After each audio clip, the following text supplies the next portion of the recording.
السلام علیکم ورحمۃ اللہ وبرکاتہ۔ نحمده ونصلی علی رسولہ الکریم، اما بعد فاعوذ باللہ من الشیطان الرجیم، بسم اللہ الرحمن الرحیم۔ رب اشرح لی صدری ویسر لی امری واحلل عقدۃ من لسانی یفقہوا قولی۔ لو أنزلنا هذا القرآن على جبل لرأيته خاشعا متصدعا من خشية الله وتلك الأمثال نضربها للناس لعلهم يتفكرون۔ امثال القرآن پروگرام کے سلسلے میں آج ہم کفار کے اعمال کی مثال پڑھیں گے۔ اس سلسلے میں ہم 2 مثالوں کا مطالعہ کریں گے۔ پہلی مثال سورۃ النور کی آیت نمبر 39 ہے اور دوسری سورۃ ابراہیم کی آیت نمبر 18۔ تو پہلے ہم سورۃ النور کی آیت کو دیکھیں گے۔ ارشاد باری تعالیٰ ہے، والذين كفروا أعمالهم كسراب بقيعة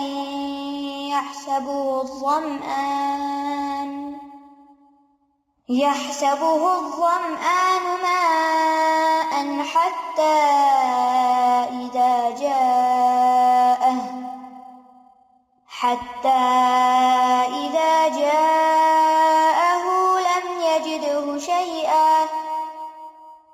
لم يجده شيئا ووجد الله عنده فوفاه حسابه والله سريع الحساب۔ اور وہ لوگ جنہوں نے کفر کیا ان کے اعمال ایک چٹیل میدان میں سراب کی طرح ہیں، سخت پیاسا اسے پانی سمجھتا ہے، یہاں تک کہ جب وہ اس کے پاس آتا ہے تو وہ کچھ بھی نہیں پاتا بلکہ اللہ تعالیٰ کو اپنے پاس پاتا ہے، تو وہ اسے اس کا حساب پورا پورا دے دیتا ہے، اور اللہ جلد حساب لینے والا ہے۔ دوسری مثال ارشاد باری تعالیٰ ہے، مثل الذين كفروا بربهم أعمالهم كرماد اشتدت به الريح في يوم عاصف لا يقدرون مما كسبوا على شيء ذلك هو الضلال البعيد۔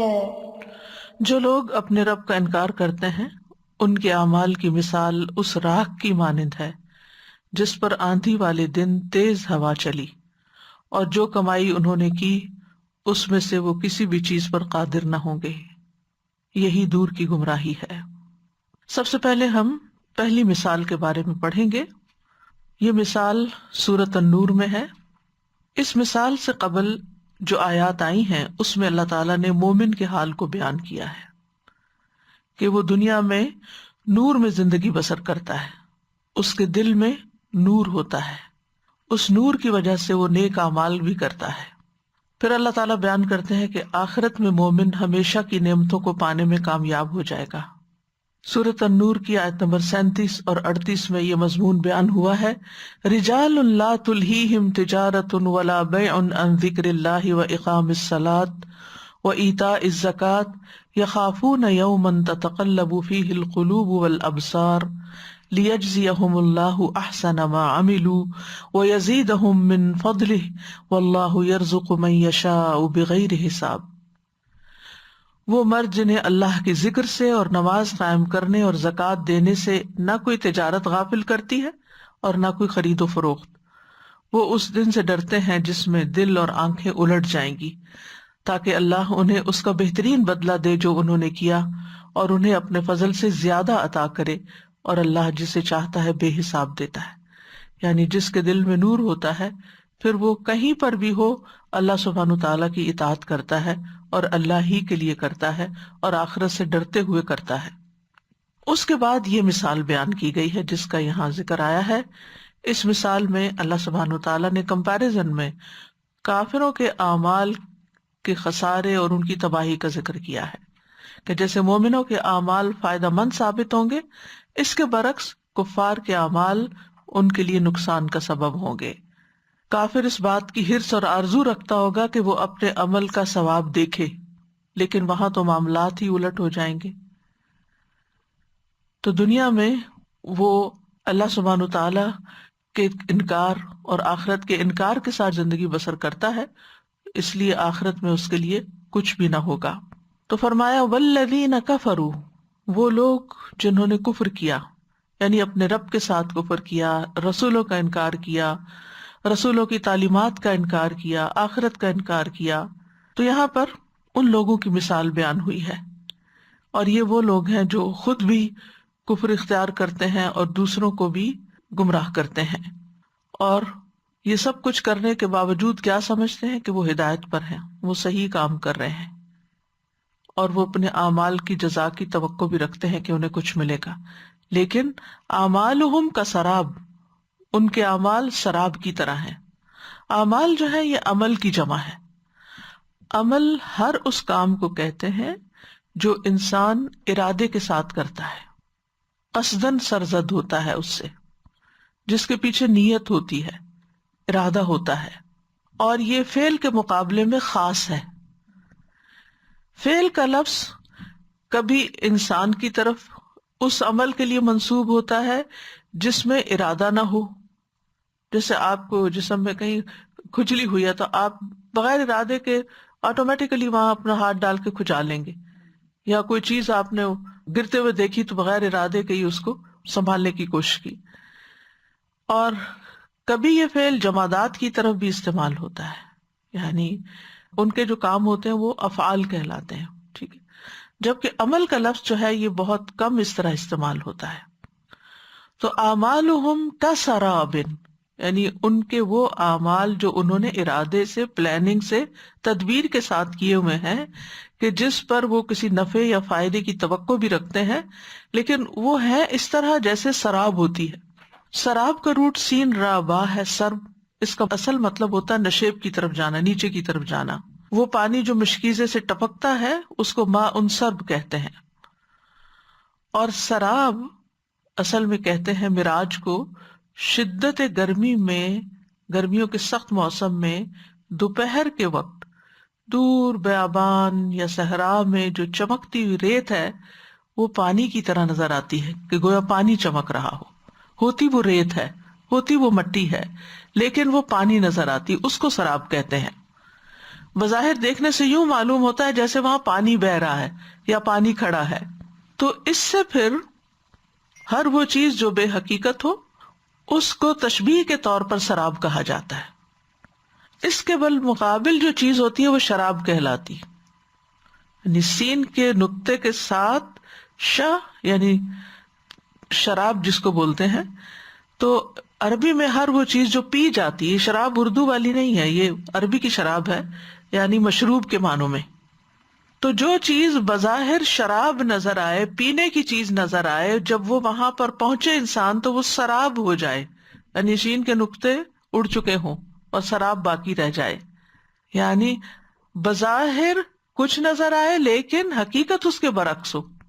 تو یہ ہوتا اس طرح ہے کہ جب سورج ایک خاص زاویے پہ پہنچتا ہے تو اس کی روشنی ریت کے ذرات کے ساتھ جب ٹکراتی ہے تو وہ یوں نظر آتا ہے جیسے پانی ہے، حالانکہ وہ پانی ہوتا نہیں ہے، وہ صرف ان شعاؤں کا ریفلیکشن ہوتا ہے. اور دیکھنے والے کو ایک وہم ہوتا ہے، اس کی آنکھ کا دھوکا ہوتا ہے، اس کی حقیقت کچھ بھی نہیں ہوتی. لہٰذا وہ تمام چیزیں جو دیکھنے میں کچھ نظر آتی ہیں لیکن اصل میں ان کے اندر وہ چیز ہوتی نہیں، ان سب پر یہ لفظ سراب کا استعمال کیا جاتا ہے. تو یہاں کفار کے اعمال کو سراب سے تشبیہ دی گئی ہے، یعنی وہ اعمال جو وہ اپنے خیال میں بہت اچھے کرتے ہیں اور وہ سمجھتے ہیں کہ اگر مرنے کے بعد اٹھے تو ان کو کام آئیں گے، فائدہ دیں گے. جیسے عرب کے جو مکہ کے کفار تھے وہ بیت اللہ کی خدمت کرتے تھے، حاجیوں کو پانی پلاتے تھے، صدقہ خیرات کے بڑے بڑے کام کرتے تھے، اور اسی طرح صلہ رحمی کرتے تھے، وعدے پورے کرتے تھے، جھوٹ سے بچتے تھے، یعنی ان کے اندر بہت ساری خوبیاں بھی تھیں، بہت بہادری کا مظاہرہ کرتے تھے.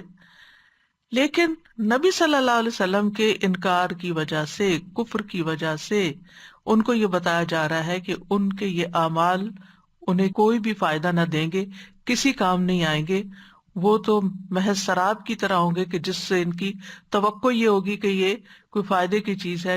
پیاسا ہوتا ہے جو شدید حاجت مند ہوتا ہے کہ اس کو کچھ پینے کو مل جائے، تو ان کی شدید حاجت کے وقت جب انہیں اس کی شدید ضرورت ہوگی وہ ان کے لیے بیکار ہوں گے. اور یہ سراب کہاں ہے؟ بقیعۃ، قیع کا لفظ قاع سے ہے، قاع، قاف الف عین، جیسے جار سے جمع جیرا، تو قاع سے قیع اور قیعان جمع آتی ہے، یعنی قاع ان کی جمع ہے قیع بیسیکلی، اور اس کی جمع قیعان بھی ہوتی ہے.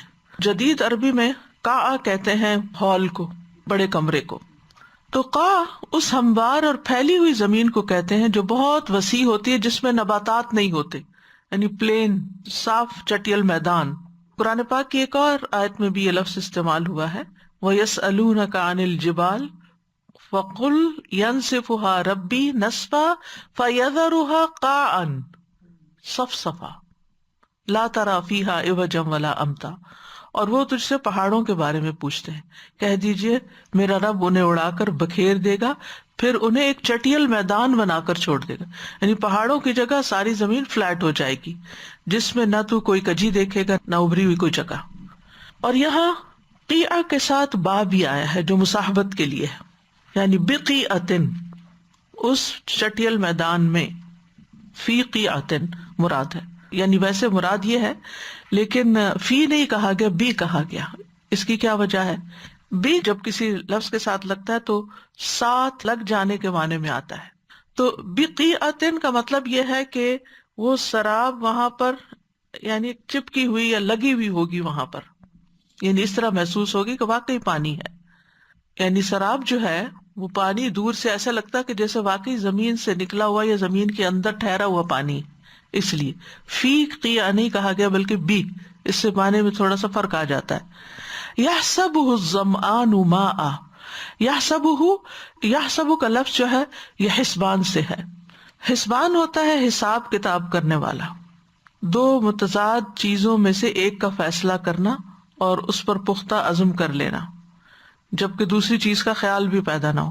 مثلاً یہ کہ وہ سراب کو پانی سمجھتا ہے، اس کے ذہن میں یہ خیال بھی نہیں ہوتا کہ وہ پانی نہیں، وہ کچھ اور ہے.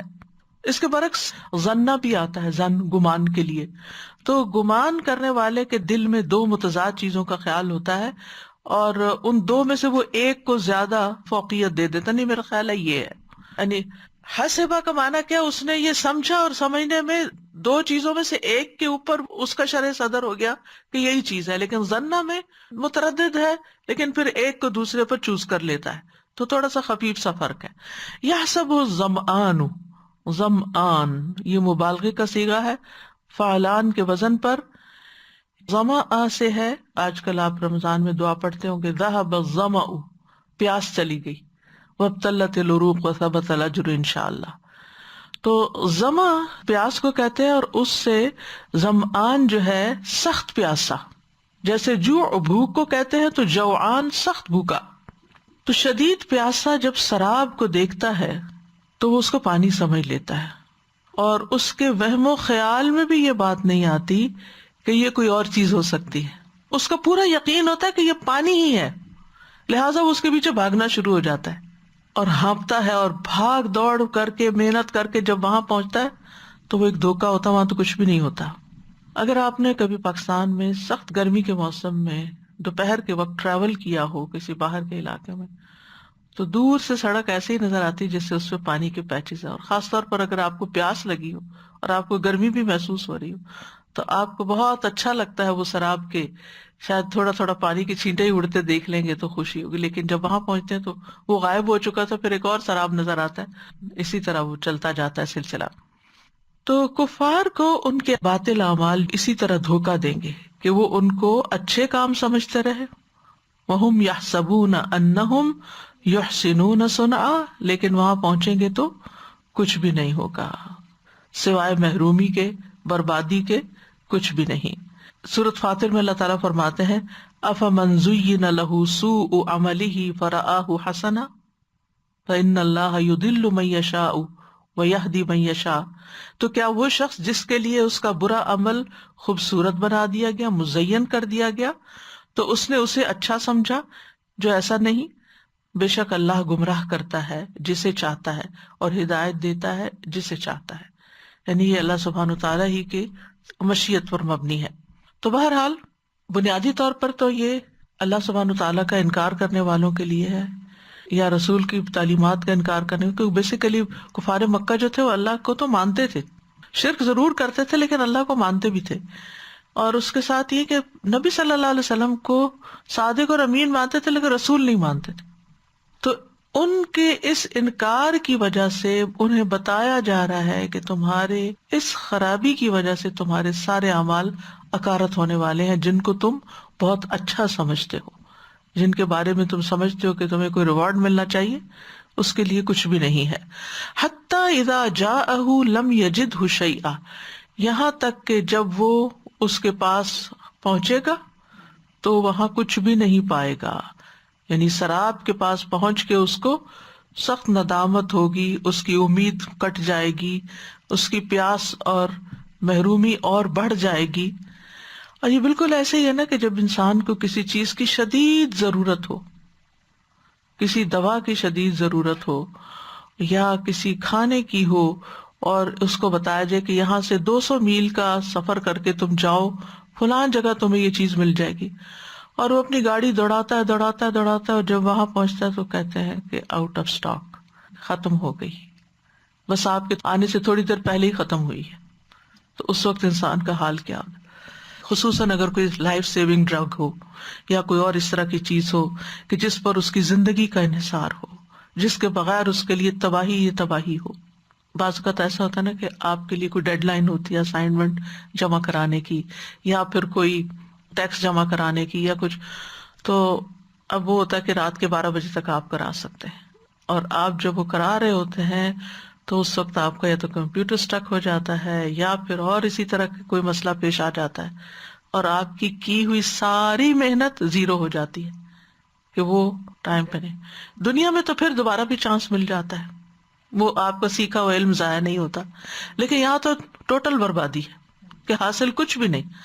یعنی کسی بھی ایسے شخص کو ذہن میں لا کے یا اپنے ہی کسی ایکسپیرئنس کو کہ این آخری وقت جب آپ اس کو فائنل کر رہے ہو کسی چیز کو تو وہ چیز ہاتھ سے ہی اڑ جائے، نکل جائے۔ میرے ساتھ ایک دفعہ ہوا، میں نے ایک آرٹیکل لکھا بہت ریسرچ کر کے، بہت محنت کر کے، کئی دن لگا کر، اور غلطی میری یہ تھی کہ میں اس کو قلم سے نہیں لکھ رہی تھی، میں اس کو ڈائریکٹ کمپیوٹر پہ ٹائپ کر رہی تھی، جو چیز ملتی وہ لا کے ٹائپ کر لیتی، جو چیز ملتی ریفرنسز آگے پیچھے سب کچھ، اور جس وقت میں اس کو سیو کر رہی تھی فائل کرپٹ ہو گئی، اور میرے پاس کچھ بھی نہیں تھا کیونکہ میں نے جو کچھ کیا تھا اس کے اندر ہی تھا، اور جو بھی کوشش کی اس کو نکالنے کی وہ نکل کے نہیں دیا۔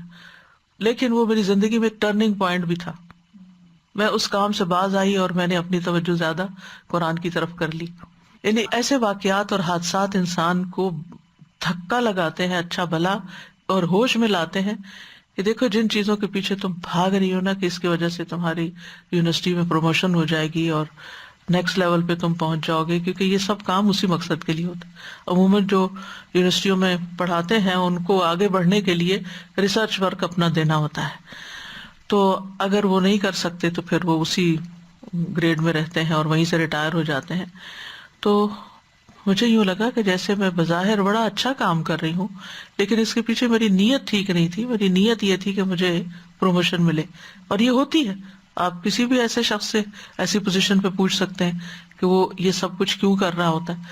بعض اوقات ہم طالب علم ہوتے ہوئے دنیا کی پڑھائی تو چھوڑے، دین کا علم حاصل کرنے والے، بعض اوقات قرآن کی تعلیم حاصل کرنے والے، اور وہ اس لیے سبق یاد کرتے ہیں یا اسائنمنٹ کرتے ہیں یا کوئز کرتے ہیں تاکہ ان کو ایک سرٹیفکیٹ اور مل جائے، تو نیت خراب ہوتی ہے۔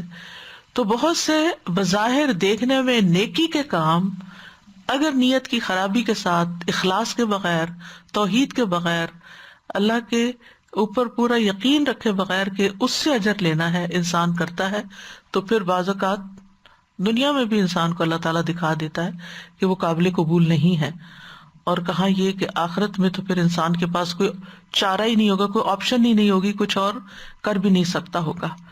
تو بہرحال کافر کا عمل چمکتی ہوئی ریت کی طرح ہے جو پانی کا منظر پیش کرتا ہے، اور کافر اس کو پانی خیال کرتا ہے، اور اس کو پیاس بھی شدید لگی ہے، ضرورت بھی بہت ہے، لیکن جب وہ اس تک پہنچے گا مرنے کے بعد تو وقت ہاتھ سے نکل چکا ہوگا، سوائے ناکامی اور نامرادی کے کچھ حاصل نہیں ہوگا۔ وَوَجَدَ اللَّهَ عِندَهُ فَوَفَّاهُ حِسَابَهُ، اور اللہ کو اس کے پاس پائے گا تو اس کو پورا پورا اس کا حساب دے دے گا۔ اللہ اکبر۔ اس نے تو یہ سوچا ہی نہیں تھا کہ اللہ نے میرا حساب لینا ہے، حساب کتاب پر تو اس کو یقین ہی نہیں تھا، اور اچانک اس کو ایک ایسی سچویشن پیش آئے گی کہ وہ ہکا بکا رہ جائے گا کہ یہ سب کچھ اللہ کے لیے کرنا تھا اور اللہ ہی نے اس کی جزا دینی تھی۔ ثم یجزاہ الجزاء الاوفی، پھر وہ اس کا پورا پورا بدلہ دے گا۔ تو اب جس نے اللہ کے لیے کام ہی نہیں کیا، ابتغاء مرضات اللہ اس کی ترجیح ہی نہیں رہی، تو اس کو وہاں کیا ملے گا؟ اس کا تو پھر اچھا خاصا حساب ہو جائے گا۔ فوفاہ حسابہ، اور وہ اس کے عمل کی اس کو جزا دے گا، اور وہ عمل جو کہ اللہ کے لیے ہے نہیں، تو لہٰذا اللہ کے ہاں تو اس کے لیے خسارہ ہی خسارہ ہے۔ یعنی اس میں بھی آپ دیکھیں کہ انسان آنکھیں بند کر کے کسی راستے میں چل رہا ہو اور آنکھیں کھولے تو اپنے سامنے کسی ایسے کو پائے جس کی اس کو کوئی توقع نہیں، تو یہ اس کے لیے اس سے بڑی شاکنگ بات کیا ہو سکتی ہے؟ اچھا اس کے لیے کرنا تھا۔ اب اس کو یاد آیا کہ میری تو ڈائریکشن ہی غلط تھی، میری تو سوچ ہی غلط تھی، میری تو نیت ہی ٹھیک نہیں تھی۔ واللہ سریع الحساب، اور اللہ بہت جلد حساب لینے والا ہے۔ یعنی اللہ سبحانہ وتعالیٰ مخلوقات کا محاسبہ کرے گا۔ اور یہاں سریع کا لفظ سرعت سے نکلا، اور سرعت جلدی کو کہتے ہیں، یعنی زمانے کے لحاظ سے جلدی بھی مراد ہو سکتی ہے، یعنی اللہ سبحانہ وتعالیٰ کے حساب لینے کا وقت قریب ہی ہے۔ اقترب للناس حسابہم، لوگوں کے لیے ان کے حساب کا وقت قریب آ چکا ہے۔ یا پھر وما یدریک لعل الساعۃ قریب، جیسے سورۃ شورى میں آتا ہے، اور تجھے کون سی چیز آگاہ کرتی ہے شاید کہ قیامت قریب ہی ہو۔ اور دوسرا یہ کہ حساب لینے میں جلدی، یعنی ایک ہے زمانے کے لحاظ سے جلدی، اور دوسرا یہ کہ حساب کرنے میں جلدی، یعنی بذات خود حساب تیز رفتاری سے مکمل ہو جائے گا۔ یعنی اللہ سبحانہ تعالیٰ ساری مخلوقات کا حساب ایک دن میں پورا کر دے گا، بلکہ دن کے بھی ایک حصے میں، اور ہر ایک کو اس کے عمل کے مطابق سب کچھ دے دیا جائے گا۔ یہ لو، تو مخلوقات کا محاسبہ جو ہے اس کی دو قسمیں ہیں، دو طرح کا محاسبہ ہوگا، دو طرح کے لوگ ہیں محاسبے کے اعتبار سے۔ ایک ہے ایمان والوں کا محاسبہ، مومنوں کا محاسبہ۔ تو اس میں ہوگا یہ کہ اللہ سبحانہ تعالیٰ مومن بندے کو دوسروں سے الگ کر لے گا، اس کو اس کے اعمال دکھائے گا، گناہوں کا اقرار کروائے گا۔ اللہ اکبر، تم نے فلاں دن فلاں جرم کیا تھا نا۔ تو اب آپ سوچئے کہ جب پیپر بھی ہمارے سامنے آتا، اسائنمنٹ واپس ملتی ہے، تو ہم کہتے یہ کیا کیا تھا؟ یہ میں نے کیا تھا؟ نہیں، میرا نہیں خیال میں نے کیا ہو۔ ہاں میرا ہی لگتا ہے۔ پھر اعتراف کرنا ہی پڑتا ہے۔ جب شہادتیں سامنے ہو تو کون انکار کر سکتا ہے؟ تو اللہ سبحانہ تعالیٰ مومن بندے کو اس کے اعمال دکھا کے اس سے اقرار کروائے گا، وہ اعتراف کرے گا، اور بندہ سمجھے گا کہ اب تو میں گیا، اب میری شامت آئی۔ تو اللہ سبحانہ تعالیٰ فرمائے گا میں نے ان گناہوں پر دنیا میں پردہ ڈال دیا تھا، آج بھی میں ان کو معاف کرتا ہوں۔ لہٰذا اس سے یہ بھی پتہ چلتا ہے کہ انسان کو دنیا میں اپنے گناہوں کی تشہیر نہیں کرنی چاہیے۔ مجاہرین جو ہیں گناہوں کو کھلم کھلا بیان کرنے والے، او ہم نے یہ کیا تھا، فلاں غلط کام کیا، فلاں، اس سے پرہیز کرنا چاہیے۔ اگر کہیں کوئی غلطی ہوئی، کوئی گناہ ہوا، اللہ سے توبہ معافی کرے، اور جس انسان کے حق میں کوتاہی اس سے معافی مانگ لے، لیکن اب تیسرے چوتھے بندے کو نہیں بتاتے پھرے کہ میرے سے فلاں کے حق میں یہ کمی ہوئی اور میں نے یہ غلط کیا۔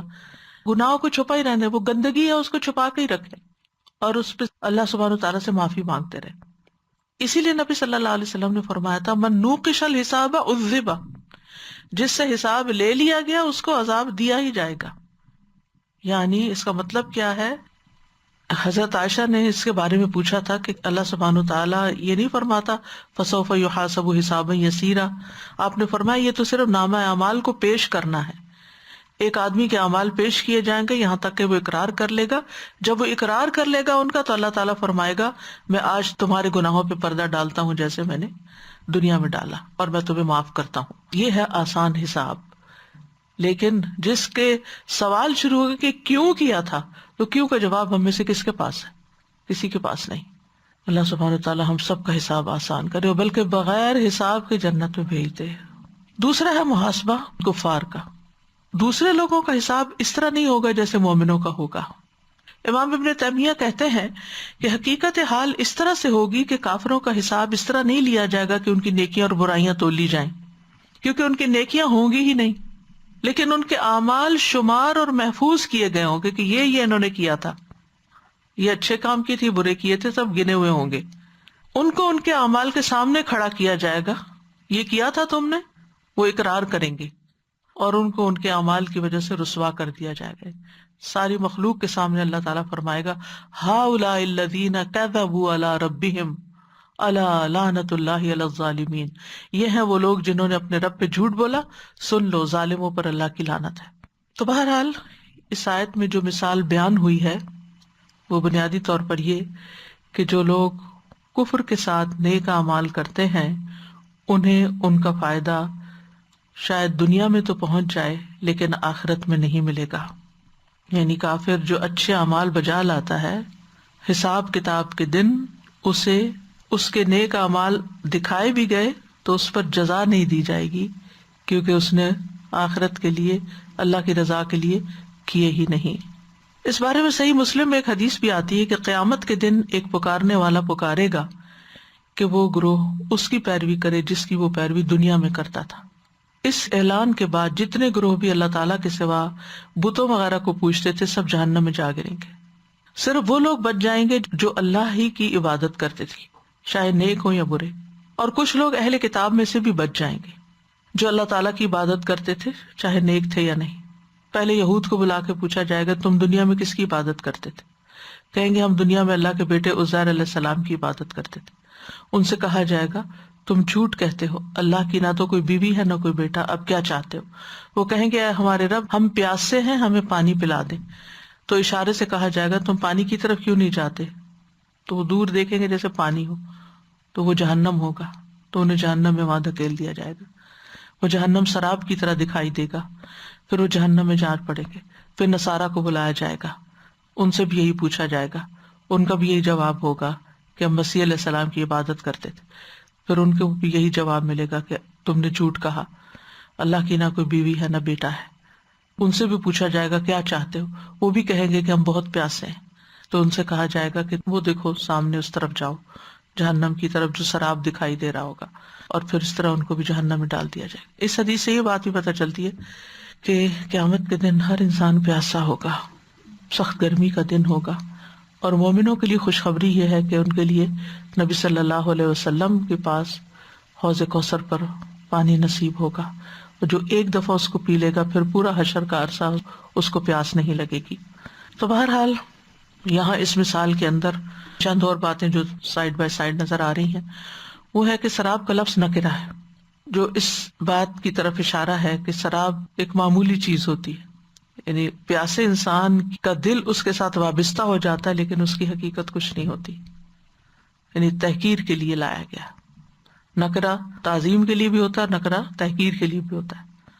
پھر یہ کہ اعمال کی تشبیہ کے لیے مثل کا لفظ استعمال نہیں ہوا, کا لفظ استعمال ہوا ہے, کا سراب. اور کا لفظ جو ہے ان اعمال کو حقیقت اور شکل و صورت میں سراب سے بھی کم مرتبے میں رکھ دیتا ہے. یعنی گویا وہ جو اعمال ہیں وہ سراب سے بھی کم چیز ہے, کوئی حقیقت نہیں ہے. پھر یحسبہ الظمآن ماء کہا گیا ہے, یہ نہیں کہا گیا کہ دیکھنے والا اس کو پانی سمجھتا ہے, یہ نہیں کہا گیا سخت پیاسا اس کو پانی سمجھتا ہے.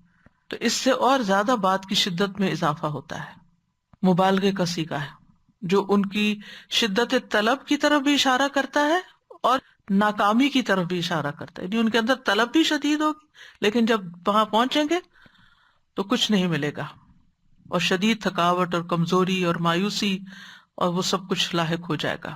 حتیٰ اور اذا جو ہے یہ سفر کی مشقت کو ظاہر کر رہے ہیں کہ بھاگ دوڑ کر کے وہ سراب تک پہنچا, اور شیء کا لفظ بھی یہاں پر قابل غور ہے، یعنی کچھ بھی نہیں، یہ بھی نکرہ ہے۔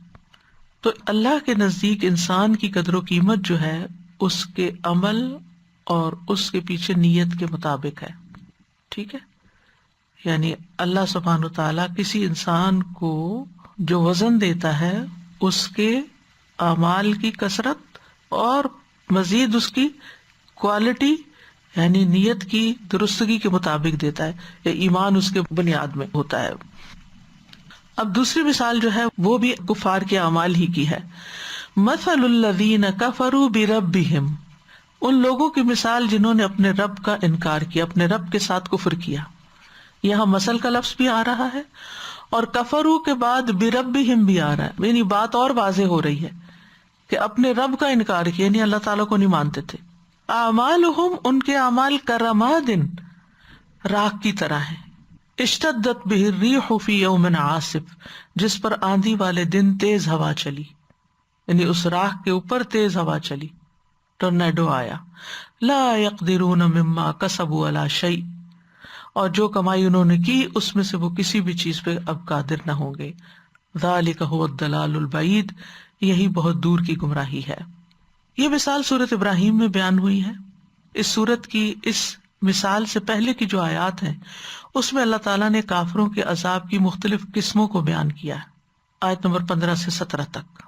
اس میں اللہ تعالیٰ بتاتے ہیں کہ ان کے پیچھے جہنم ہے اور اس سے پانی پلایا جائے گا جو پیپ ہے، گھونٹ گھونٹ کر کے پیے گا، حلق سے نہیں اتار پائے گا، موت ہر جگہ سے آئے گی حالانکہ وہ مرنے والا نہیں ہوگا، وغیرہ وغیرہ، یہ تفصیلات بیان ہوئی ہیں۔ لیکن اس کے ساتھ ہی یہ بات بھی ہے کہ کفار کے اعمال صرف برے ہی نہیں ہوتے، کچھ اچھے بھی ہوتے ہیں، مطلب فقراء کو بھی کھانا کھلاتے ہیں، ان کے اندر بھی چیریٹی کا کانسیپٹ ہوتا ہے، قیدیوں کو چھڑاتے ہیں، غلاموں کو آزاد کرتے ہیں، مہمان نوازی کرتے ہیں، صلہ رحمی کرتے ہیں، انسانیت کی خدمت کے بڑے بڑے کام کرتے ہیں۔ تو وہ ساری جو ان کی ایفرٹ سے انسانیت نے فائدہ اٹھایا، تو وہ اعمال کہاں گئے، ان کا بدلہ کہاں ہے؟ تو پہلی بات تو یہ ہے کہ بنیادی طور پر تو اگر انہوں نے انسانیت کے لیے کیے تھے تو انسانیت نے ان کی تعریف کر دی، انسانیت نے ان کو نوبل پرائز دے دیا، انسانیت نے ان کے مجسمے بنا دیے، ان کی تعریفوں کے پل باندھے، ان کے اوپر کتابیں لکھی گئیں، ان کی تصویریں ہر جگہ شائع کی گئیں، تو وہ تعریف اور وہ ان کی ایکنالجمنٹ جو ہے وہ دنیا میں ہو گئی۔ لیکن چونکہ انہوں نے آخرت کو سامنے رکھ کے کچھ کیا نہیں تو سب کچھ رائے گاہ گیا، باطل ہو گیا، عین ضرورت کے وقت وہ کچھ بھی فائدہ نہیں اٹھائیں گے بلکہ ان کی حسرت اور غم میں مزید اضافہ ہو جائے گا۔ تو مثل الذین کفروا بربہم، مثال ان لوگوں کی جنہوں نے کفر کیا اپنے رب کا، اعمالہم، یعنی یہاں تھا مثل اعمال الذین کفروا بربہم، ٹھیک ہے؟ تو اعمال جو ہے یہاں محذوف ہے، یا صفت الذین کفروا بربہم، تو ان کی صفت آگے بیان ہوئی ہے۔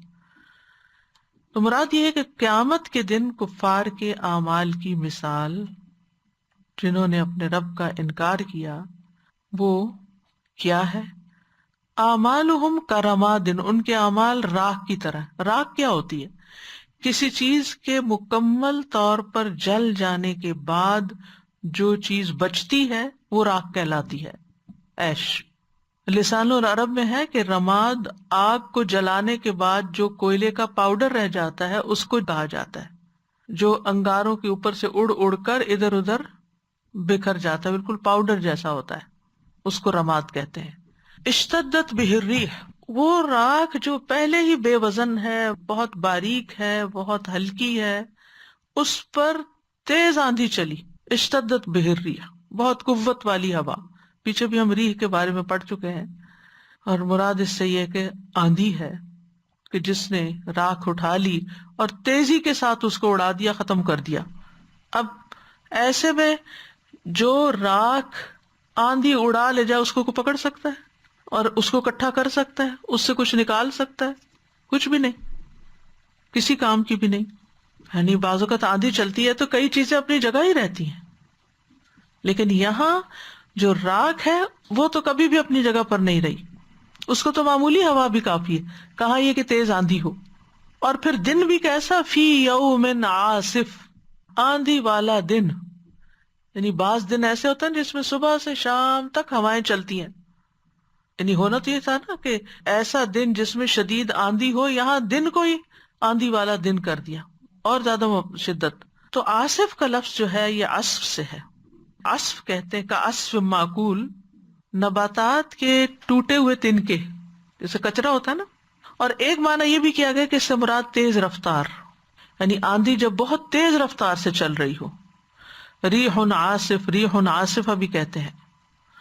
والعاصفات عصفا قرآن میں آتا ہے، وہ تیز آندیاں جو درختوں کو توڑ پھوڑ کے رکھ دیتی ہیں. تو کفار کے اعمال کی مثال کیا ہے کہ وہ تیز آندھی میں راکھ کے اڑ جانے کی طرح ہے. راکھ بھی جب ایک جگہ پر انٹیکٹ پڑی ہوتی ہے نا کوئلوں کے اوپر، تو یوں لگتا ہے کہ جیسے واقعی اس کا کوئی وجود ہے، اس کی کوئی حقیقت ہے. لیکن اگر آپ اس کو ہاتھ میں لیں تو وہ بالکل ہی مسل جاتی ہے اور اس کے اندر کچھ نہیں ہوتا. تو کہاں یہ کہ وہ ہاتھ سے بھی نکل کے کہیں اور ہی اڑ جائے. تو مطلب یہ ہے کہ وہ اپنے اعمال سے کچھ بھی فائدہ نہ اٹھا سکیں گے. اچھا، شدید ہوا، شدید آندھی والے دن، آپ اس سے جو امیجنیشن میں لاتے ہیں نا تو ایک ہلچل سی ہوتی ہے اندر کے. ابھی ریسنٹلی 1-2 دن پہلے جو ہوائیں چل رہی تھی سارا دن، کتنا شور تھا ان کے اندر اور کیا کیا چیزیں اڑ رہی تھی. تو آپ سوچئے کہ اگر کہیں جلے ہوئے کوئلوں کی راکھ پڑی ہو تو وہ تو کہیں نشان بھی ان کا نظر نہ آئے کہ وہ کہاں گئے. لا یقدرون مما کسبوا علی شیء، نہ وہ قدرت رکھتے ہوں گے اس میں سے جو بھی انہوں نے کمائی کی کسی بھی چیز پر. کسب کہتے ہیں نفع حاصل کرنے یا کوئی خوش نصیبی حاصل کرنے کے لیے کوئی کوشش کرنا. کسب مال کہتے ہیں مال کمانا. اور اکتساب کہتے ہیں جس میں انسان صرف اپنے مفاد کو پیش نظر رکھتا ہے. اکتسبوا لہا ما کسبت وعلیہا ما اکتسبت. اور یاد رکھیے کہ نیک اور بد دونوں اعمال کے لیے کسب کا لفظ استعمال ہوتا ہے. قرآن مجید میں آتا ہے سورۃ الانعام میں، او کسبت فی ایمانہا خیرا، یا اپنے ایمان کی حالت میں نیک عمل نہیں کیے ہوں گے. تو کفار کے اعمال انہیں کچھ فائدہ نہ دیں گے، بکھرے ہوئے غبار کی طرح ہوں گے، جیسے سورۃ فرقان میں آتا ہے وَقَدِمْنَا إِلَىٰ مَا عَمِلُوا مِنْ عَمَلٍ فَجَعَلْنَاهُ هَبَاءً مَنْثُورًا. اور ہم اس کی طرف آئیں گے جو انہوں نے کوئی بھی عمل کیا ہوگا اسے بکھرا ہوا غبار بنا دیں گے. تو غبار کو سمیٹ کے تو آپ کچھ بھی حاصل نہیں کر سکتے. غبار سے تو کوئی چیز آپ پکڑ نہیں سکتے، وہ تو آن کی آن میں کہاں سے کہاں اس کو لے جاتا ہے کہ آپ کی ریچ سے بالکل باہر ہو جاتا ہے. اسی طرح وہ لوگ جو نیت کے بغیر عمل کرتے ہیں ان کی مثال ہم پیچھے پڑھ چکے ہیں سورۃ آل عمران میں. مثل ما ينفقون في هذه الحياة الدنيا كمثل ريح فيها سر أصابت حرث قوم ظلموا أنفسهم فأهلكته. اس کی مثال جو وہ اس دنیا کی زندگی میں خرچ کرتے ہیں اس ہوا کی مثال کی طرح ہے جس میں سخت سردی ہو، جو ایسے لوگوں کی کھیتی کو آ پہنچے جنہوں نے اپنی جانوں پر ظلم کیا تو اس نے اس کو برباد کر دیا. تو مطلب یہ ہے کہ اگر اعمال جو ہے وہ صحیح طریقے پر نہ ہو. دیکھیے 4 قسم کے عمل ہوتے ہیں، یاد رکھیے. ایک وہ جن میں طریقہ بھی ٹھیک ہوتا ہے اور نیت بھی ٹھیک ہوتی ہے، وہ تو پار لگ گئے، اس پہ ہی اجر ملے گا. دوسرا طریقہ ٹھیک ہے نیت ٹھیک نہیں. تیسرا نیت ٹھیک ہے طریقہ ٹھیک نہیں. اور چوتھا نہ نیت ٹھیک ہے نہ طریقہ ٹھیک ہے. اس میں 3 طرح کے اعمال برباد ہونے والے، صرف ایک باقی رہنے والا ہے. اب آپ دیکھیے کہ جیسے آپ کھانا پکاتے ہیں نا، اگر آپ کی نیت بھی اچھی ہو نا اور دل کی خوشی سے آپ پکائیں اور طریقہ بھی، ریسیپی کو بھی بہت اچھی طرح فالو کریں، تو نتیجہ کیا ہوتا ہے. اور اگر آپ کی نیت میں خلل ہو، دل نہ چاہ رہا ہو، مارے بندے کام کیا ہو، لیکن طریقہ کچھ ٹھیک ہی ہو، تو اس کھانے میں ٹیسٹ کچھ نہیں ہوتا. جس کام کو آپ بوجھ سمجھ کے کرتے ہیں نا اس کام کا نتیجہ کچھ نہیں ہوتا، وہ دوسرے کو بدمزہ کرتا ہے. تیسرا وہ کہ جس میں نیت بہت اچھی تھی، بڑا خلوص تھا، لیکن چج کوئی نہیں، طریقہ ٹھیک نہیں، اس میں بھی کوئی مزہ نہیں. اور چوتھا تو بالکل ہی بیکار ہے، نہ نیت ٹھیک اور نہ ہی طریقہ ٹھیک. تو دنیاوی اعمال میں بھی آپ دیکھیں کہ جس کام کو کوئی دل لگا کے کرتا ہے، کہتے ہیں نا میں نے یہ دل سے کیا ہے اور طریقہ بھی ٹھیک، پر آپ دیکھیں آؤٹ کم کیا ہوتا ہے. اور اس کے برعکس اگر ایک ایلیمنٹ بھی کم ہوتا ہے تو چیز برباد. ذالک هو الضلال البعید، یہی دور کی گمراہی ہے، یعنی سیدھی راہ سے ہٹ جانا ہے. اور بعید کا لفظ بعد سے ہے، جو قریب کی ضد ہے، اور اس کی کوئی حد نہیں دور ہونے کی. جو چیز آپ سے تھوڑی بھی ہٹ گئی وہ بعید ہی، دور ہو گئی، چاہے وہ 1 میٹر، چاہے وہ 1 مائل، چاہے وہ ہنڈریڈ آف مائلس، بہت دور. دلوا ضلالا بعیدا جیسے آتا ہے سورۃ النساء میں. یعنی دنیا میں جو وہ اچھے کام کرتے ہیں لیکن ان کاموں میں وہ اللہ کے ساتھ کسی اور کو شریک کر لیتے ہیں، تو ایسے سارے کام جو ہیں یہ ہدایت سے بہت دور ہیں اور نتیجے سے بھی بہت دور ہیں، ضلال البعید کا شکار ہے یہ اعمال. تو مثال کا مطلب یہ ہے کہ اگر انسان اچھی نیت کے بغیر کام کرتا ہے، چاہے وہ کام کتنا ہی بڑا کیوں نہ ہو، کتنا ہی وقت لگا کے کیوں نہ کیا گیا ہو، اللہ کے ہاں قبول نہیں. اگر کام بھی اچھا ہے، نیت بھی اچھی ہے، طریقہ بھی اچھا ہے، یعنی سنت کے مطابق ہے اور نیت بھی اچھی ہے تو اجر ملے گا. لیکن اگر سنت کے مطابق نہیں، بدعت کر رہے ہیں اور نیت بڑی اچھی، اللہ کو راضی کرنا، لیکن کر بدعت رہے، کوئی فائدہ نہیں. اور پھر یہ ایک اور قسم کہ سنت کے مطابق ہے عین، لیکن نیت درست نہیں. اور چوتھا یہ کہ نہ نیت درست اور نہ طریقہ درست، نہ سنت کے مطابق اور نہ اللہ کے لیے، تو پھر وہاں پر تو ضلال البعید ہو گیا. ایسے کاموں کا کچھ بھی اجر نہیں ملے گا. یہاں پر آپ دیکھیں کہ ان اعمال کو کسی بھی ضائع ہونے والی چیز سے تشبیہ دی جا سکتی تھی، لیکن یہاں رماد سے دی گئی، جو انتہائی ہلکی اور بہت قلیل اور بہت یعنی کہ بے وقت چیز ہے، بالکل بے وقت چیز ہے، جس کی کوئی حیثیت ہی نہیں، جس کا سمجھے نہ ہونے کے برابر وجود ہے، جس کے وجود کی کوئی حقیقت نہیں، ناپسندیدہ بھی ہے کہ کوئی اس کو سنبھال کے تھوڑی رکھتا ہے. تو جب راکھ ختم ہو جاتی ہے تو اس سے مثال دی گئی کہ اعمال بھی ایسے ہی ختم ہو جائیں گے. اہل ایمان کے اعمال جو ہیں ان کے لیے راحت کا سبب ہوں گے، خوشی کا سبب ہوں گے. اہل کفر کے اعمال آگ کا ایندھن ہوں گے، الٹا چارج کیا جائے گا ان کو اور نتیجہ راکھ ہوگا. مٹی بھی نہیں کہا، راکھ کہا گیا کہ جل کے راکھ بنتی ہے نا، یعنی سب کچھ جل جائے گا، ختم ہو جائے گا. یعنی جس طرح راکھ آگ کا ایندھن ہوتی ہے کیونکہ آگ کے ساتھ ہی وہ پیدا ہوتی ہے، تو ان کے اعمال بھی ان کے لیے آگ ہی دہکائیں گے. اب ایک مثال میں سراب آیا ہے، ایک میں راکھ آیا ہے، دونوں ہی بے حقیقت سی چیزیں ہیں. تو سراب کی مثال جو ہے راکھ کی مثال سے زیادہ یعنی باریک ہے، اور راکھ جو ہے وہ بظاہر یعنی ہر ایک اس کو دیکھتا ہے اور اس کی بے حقیقتی کو سمجھتا ہے. پھر اسی طرح یہ ہے کہ کفار کے نیک اعمال جو ہیں قبول نہیں ہوں گے. جو اہم سبق یعنی ٹیک ہوم لیسن یہ ہے کہ اگر کوئی اچھا یا بڑے سے بڑا عمل کفر کے ساتھ کیا جائے یا پھر سیکنڈ لیول پر شرک اصغر نیت کی خرابی کے ساتھ کیا جائے تو وہ اعمال قبول نہیں ہیں. نفاق کے ساتھ کیا جائے تو عمل قبول نہیں ہوتے. ہاں دنیا میں کچھ نہ کچھ انسان کو بدلہ مل جاتا ہے، ایک وقتی تعریف مل جاتی ہے یا خوشی مل جاتی ہے یا اس کو تھوڑی سی تھرل ہوتی ہے، اس کو یہ ہوتا ہے کہ میں نے کچھ کیا ہے، کیونکہ ایک سینس آف اچیومنٹ ہوتی ہے اس کو. لیکن آخرت میں اس کے لیے کچھ نہیں. اور یہاں یہ بھی یاد رکھیے کہ اللہ سبحانہ وتعالیٰ کسی پہ ظلم کرنے والا نہیں ہے. اللہ تعالیٰ تو ذرے کے برابر بھی نیکی کا بدلہ دے گا. وَمَن يَعْمَلْ مِثْقَالَ ذَرَّةٍ خَيْرًا يَرَهُ، اگر ذرے برابر بھی نیکی کی اس کا بھی بدلہ پائے گا. وَمَن يَعْمَلْ مِثْقَالَ ذَرَّةٍ شَرًّا يَرَهُ، شر کو بھی وہ دیکھے گا.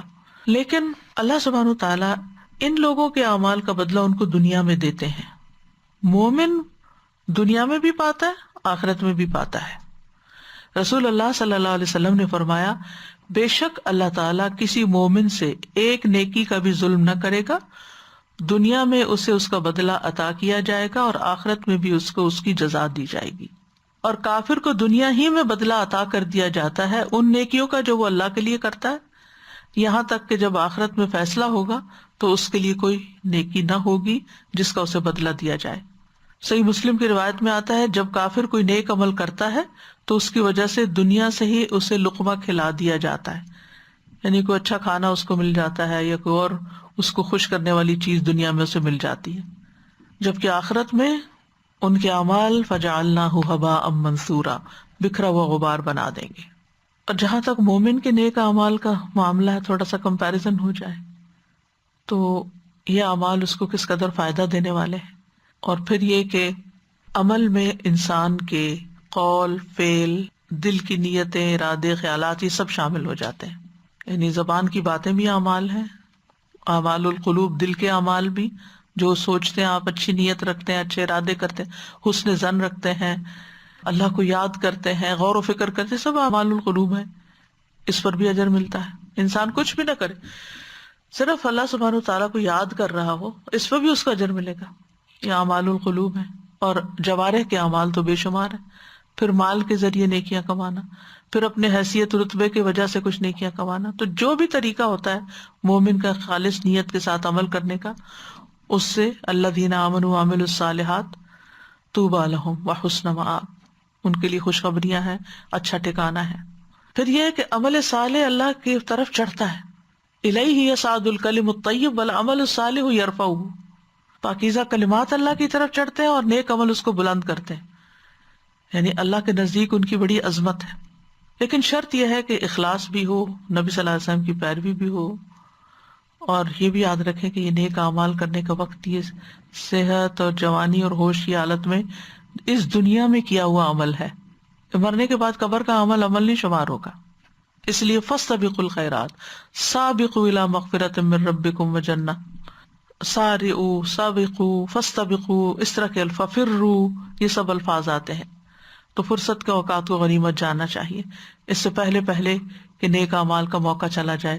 اور خصوصاً آج سے ہم عشرے اخیر میں داخل ہو رہے ہیں، انتہائی قیمتی اوقات ہیں. نبی صلی اللہ علیہ وسلم کا طریقہ کیا تھا کہ آخری عشرے میں کیا کرتے تھے کہ آپ راتوں میں جاگتے تھے اور کمر کس لیتے تھے، یعنی باقی کام چھوڑ کر زیادہ سے زیادہ عبادت کی طرف متوجہ ہو جاتے تھے. تو دن کے علاوہ رات کی عبادت خاص طور پر، یعنی کچھ نہ کچھ حصہ اپنی نیند کا ضرور قربان کریں، دعائیں مانگیں، ذکر کریں، نوافل پڑھیں. امام کے ساتھ اگر ہو سکے تو تراویح یا تہجد پڑھیں، کیونکہ امام کے ساتھ اگر کوئی وطر بھی پڑھ لیتا ہے قیام کر کے تو اس کو پوری رات کی عبادت کا ثواب مل جاتا ہے. اپنی دعاؤں کی لسٹ تیار رکھیں کہ وہ آپ مانگیں. خاص طور پر صدقہ کریں، کیونکہ اگر آپ کو ان 10 راتوں میں سے کسی رات میں لیلۃ القدر نصیب ہو جاتی ہے تو پھر اس سے کیا فائدہ ہوگا؟ 1000 مہینوں کی عبادت کے برابر وہ نیکی قرار پائے گی، چاہے وہ نفل ہے، چاہے قرآن کی قرات ہے، چاہے ذکر ہے، اذکار ہیں. جیسے پیریڈز میں اگر آپ نمازیں نہیں پڑھ سکتے تو ذکر اذکار کر سکتے ہیں، درود شریف پڑھ سکتے ہیں، تسبیحات پڑھ سکتے ہیں. اور پھر صدقہ بھی ہے، تو ہر رات صدقہ کریں، ہر رات اسپیشلی، یعنی اس نیت کے ساتھ صدقہ کریں کہ اس عشرے کا، اور پھر خاص طور پر جو طاق رات ہے، اور پھر خاص طور پر جو لیلۃ القدر ہے وہ بھی ان راتوں میں سے ایک ہے. تو اس میں اگر کیا تو پتہ نہیں وہ کتنا بڑا صدقہ ہو جائے اور اس کی وجہ سے کتنا بڑا اجر و ثواب ہو. اگر آپ خود نہیں کر سکتے تو اگر آپ سمجھتے ہیں جو کہ بیک ہوم یا کہیں بھی کوئی ایسے لوگ ہیں کہ جو روز کسی غریب کو دے سکتے ہیں. ایک تو یہ تھا نا کٹھا ہی کہیں دے دینا، اور ایک ہوتا ہے روز نکالنا. اور دن کو بندہ نکالتا ہے عام طور پہ، تو یہ کہ رات کو نکالیں، یعنی اس کی نیت کر کے خاص طور پر. یا آپ کسی کو ڈیلیگیٹ کر سکتے ہیں، اس کو نیابتاً کرتے ہیں، یعنی کسی کی طرف سے.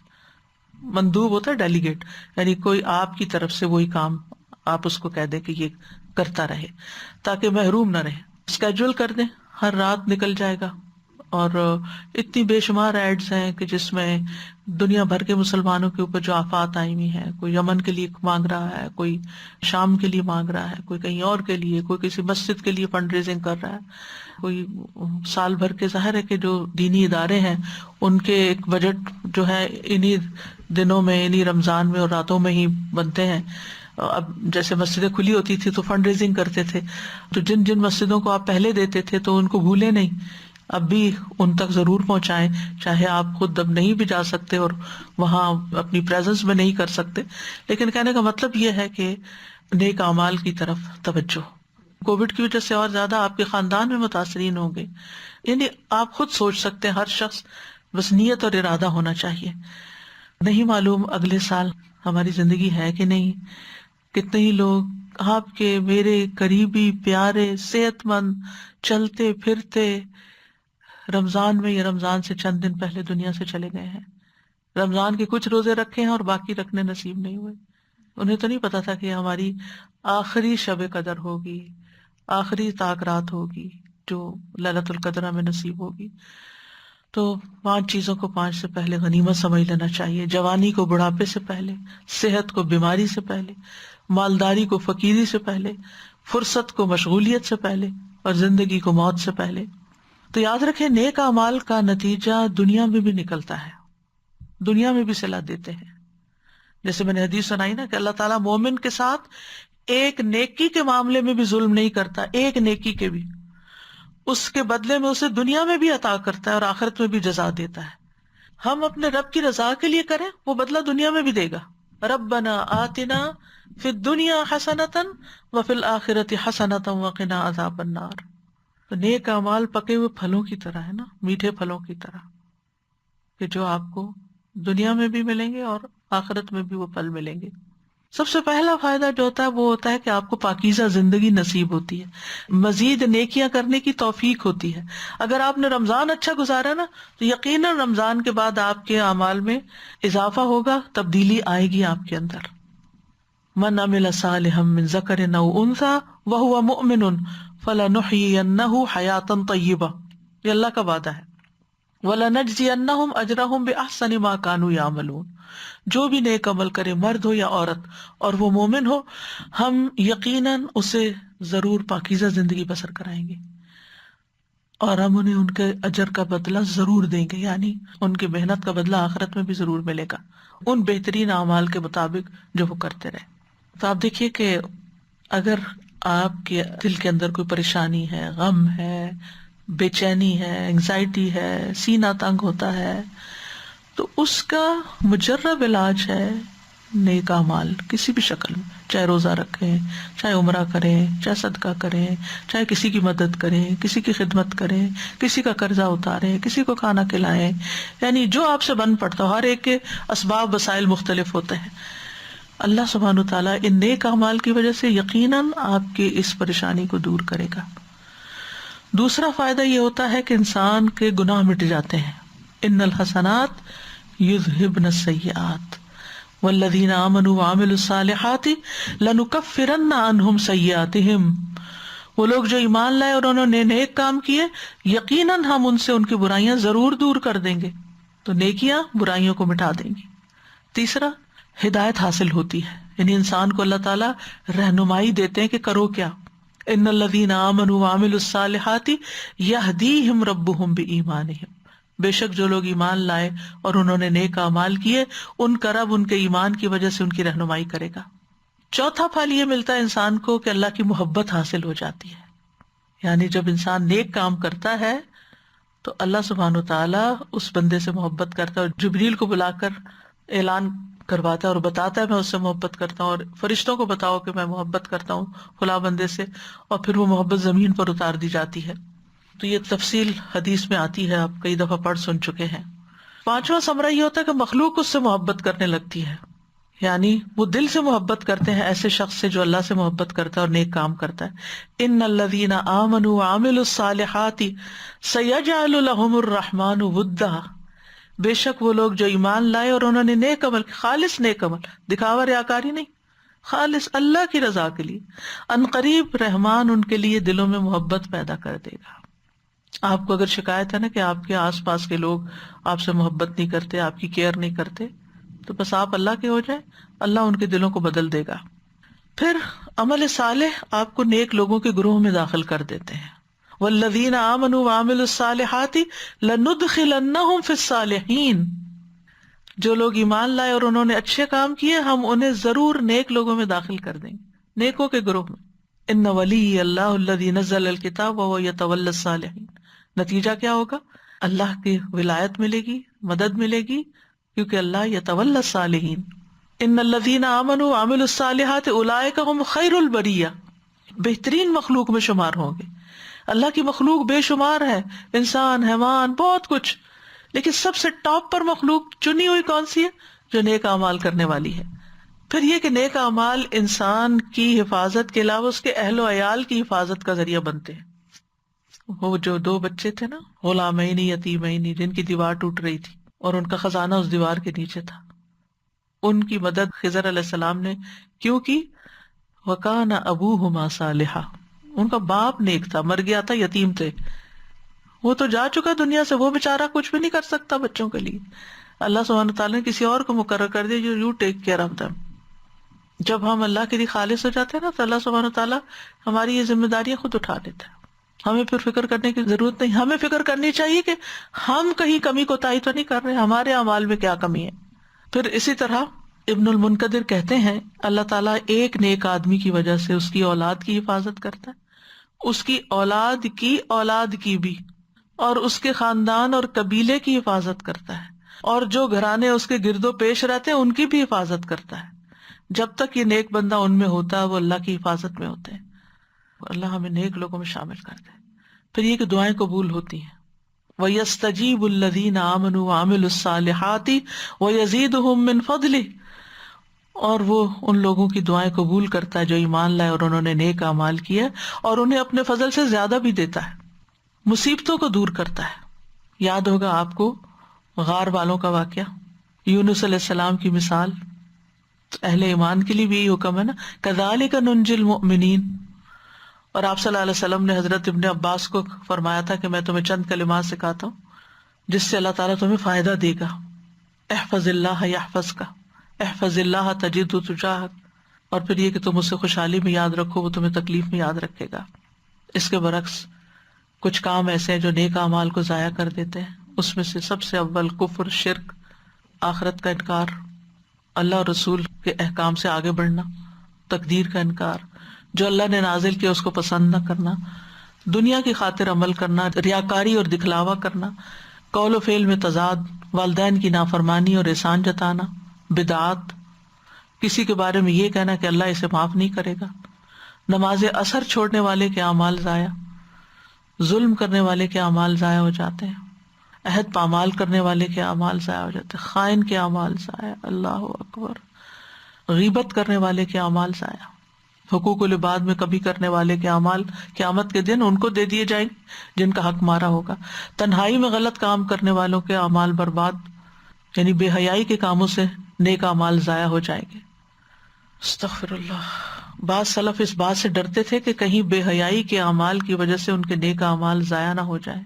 تو کرنے کا کام کیا ہے کہ اپنے ایمان کو مضبوط کریں، ایمان کی تجدید کریں، خالص اللہ کی رضا کے لیے نیک اعمال کریں، نیک اعمال کی قبولیت کی دعا کریں، نیک اعمال سے جو فائدے حاصل ہوتے ہیں اس کی دعا کریں، اعمال کے قبول نہ ہونے سے ڈرتے رہیں کہ کوئی ایسا کام نہ ہو کہ اللہ تعالیٰ قبول نہ کرے. ایسے کاموں سے بچیں جو نیکیاں برباد کر دیتے ہیں. تو اللہ تعالیٰ سے دعا ہے کہ اللہ سبحانہ وتعالیٰ ہمیں نیک اعمال کی توفیق عطا فرمائے. ربنا آتنا فی الدنیا حسنۃ وفی الآخرۃ حسنۃ وقنا عذاب النار. اللہم انی اسألک علما نافعا ورزقا طیبا وعملا متقبلا. اللہم انی اسألک العافیۃ فی الدنیا والآخرہ. ربنا اغفر لی ولوالدی وللمؤمنین یوم یقوم الحساب. ربنا لا تزغ قلوبنا بعد اذ ہدیتنا وہب لنا من لدنک رحمہ انک انت الوہاب. ربنا انک جامع الناس لیوم لا ریب فیہ ان اللہ لا یخلف المیعاد. ربنا وآتنا ما وعدتنا علی رسلک ولا تخزنا یوم القیامہ انک لا تخلف المیعاد. اللہم لا تخزنا یوم القیامہ، اللہم لا تخزنا یوم القیامہ. اللہم انی اعوذ بک من ضیق الدنیا و ضیق یوم القیامہ. اللہ دنیا کی تنگی اور آخرت کی تنگی سے نجات دینا، اس سے بچا کے رکھنا. یا اللہ تمام بیماروں کو صحت عطا فرما. یا اللہ دنیا میں جہاں جہاں لوگ بیمار ہیں، پریشان ہیں، کووڈ کی وجہ سے کسی بھی طرح کی تکلیف اور پریشانی میں مبتلا ہیں، یا اللہ ان سب پر اپنی رحمت فرما اور اس بیماری، اس بلا، اس مصیبت کو ہم سے دور کر دے. یا رب العالمین تو ہمیں ہر حال میں راضی رہنے کی توفیق دے. یا رب العالمین جو پریشان ہیں، دکھی ہیں، بیمار ہیں، انہیں صبر جمیل کی توفیق دے تاکہ ان کا اجر ضائع نہ ہو. جزا فضا سے بچا. یا اللہ خوف دور کر دے، بھوک دور کر دے، امن نصیب کر دے. یا اللہ ہمیں دنیا اور آخرت کی بھلائی عطا فرما دے. ربنا تقبل منا انک انت السمیع العلیم وتب علینا انک انت التواب الرحیم. وصلی اللہ تعالی علی خیر خلقہ محمد وعلی آلہ واصحابہ واہل بیتہ اجمعین برحمتک یا ارحم الراحمین. الہی آمین. لو أنزلنا هذا القرآن على جبل لرأيته خاشعا متصدعا من خشية الله وتلك الأمثال نضربها للناس لعلهم يتفكرون. یہ جو آیت ہے سورہ نور کی، اس میں وَوَجَدَ اللَّهَ عِندَهُ، یہ ہو کی ضمیر کس کو جا رہی ہے؟ اور پائے گا وہ اللہ کو، یعنی اپنے پاس، اپنے پاس. جی، جس کے پر فوفاہ حسابہ اسی کی طرف جاری. استاذہ وینا کچھ دن ہوئے میری کسی گوری نے اسلام قبول کیا، اس سے میری بات ہو رہی تھی، تو میں نے کہا تم نے کیوں اسلام قبول کیا؟ تو اس نے کہا because I don't want to be a loser on the day of judgment. I don't want to have that regret that oh my God I missed out on this thing. تو میں نے جنت میں جانا ہے. نیت. استاذ جی پچھلے ہفتے ہم نے جب پڑھا تھا کہ جھاگ وہ بھی بے وقت ہوتی ہے باطل کی، اور یہاں راکھ ہے وہ بھی بے وقت ہے، اور شراب بھی بے وہ بھی ہاتھ میں آتا ہے تو کچھ نہیں، وہ خالی کالک ہی چھوڑ کے جاتا ہے، اور جھاگ بھی ہاتھ میں کچھ نہیں چھوڑ.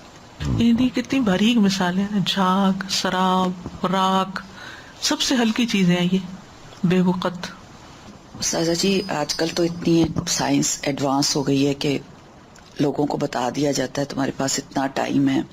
کوئی بیماری ہوتی ہے کچھ لوگوں کو پتا چل جاتا ہے کہ بس ہم نہ کچھ مہینے یا کچھ دن زندہ ہیں، تو وہ تو کچھ نہ کچھ چلیں تیاری کر لیتے ہیں. جو ہم لوگ جیسے نا نادان، ہمیں کچھ پتہ ہی نہیں ہے کہ ہم نے کب چلے جانا ہے، اور ہم اتنے ریلیکس بیٹھے ہیں کہ کر لیں گے. جیسے آپ نے دعا مانگی نا کہ ہمیں پتہ نہیں ہے کہ ہمیں نیکسٹ رمضان ملے گا نہیں ملا، کچھ تو شیور ہیں کہ ان کو نہیں ملنا نیکسٹ.